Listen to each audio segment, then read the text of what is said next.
150 mètres de câble, 6 cabines et un voyage d'environ 4 minutes, le téléphérique, c'est la nouvelle attraction touristique de la capitale wallonne.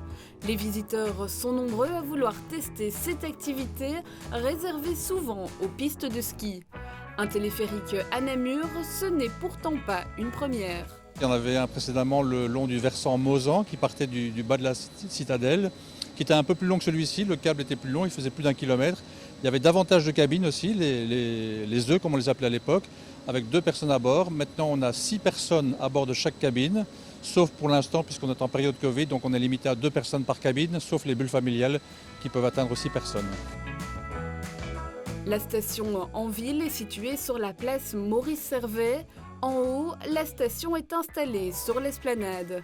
Une plaine au sommet de la citadelle et en plein développement. Oui, là nous on vient de démarrer, mais je pense qu'on n'a pas attendu l'arrivée du téléphérique pour penser à ce qui pourrait se faire ici autour de nous. Donc on a par exemple le pavillon juste à côté là, qui est déjà ouvert et qui va rouvrir prochainement dans les prochains mois. D'autres commerces comme le restaurant Panorama qui vient d'ouvrir aussi pratiquement le même jour que l'inauguration du téléphérique. Donc il y a plein d'activités je pense qui vont venir se greffer, celles qui sont déjà là existantes et qui j'espère pourront profiter du flux de passagers qu'on va amener ici à la citadelle ou inversement de la citadelle vers le centre-ville. Donc l'idée c'est de réactiver la citadelle en elle-même mais aussi le centre-ville.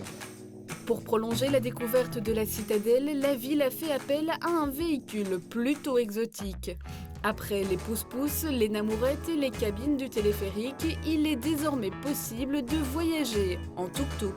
On a 2 balades, donc on a une balade qui est donc la citadelle se dévoile, où là vraiment c'est un voyage dans le temps qu'on propose aux citoyens. Donc on passe par l'époque médiévale, l'époque espagnole. Et on a une deuxième balade donc, qui est Merveilleuse fraise de Wépion qui, elle, propose justement aux visiteurs de se rendre à Wépion ainsi qu'au musée de la fraise pour un petit peu découvrir l'histoire de la fraise ici à Namur.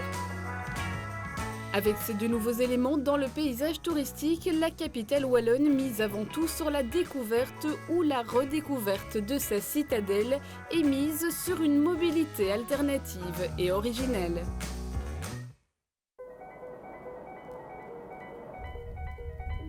Découvrir.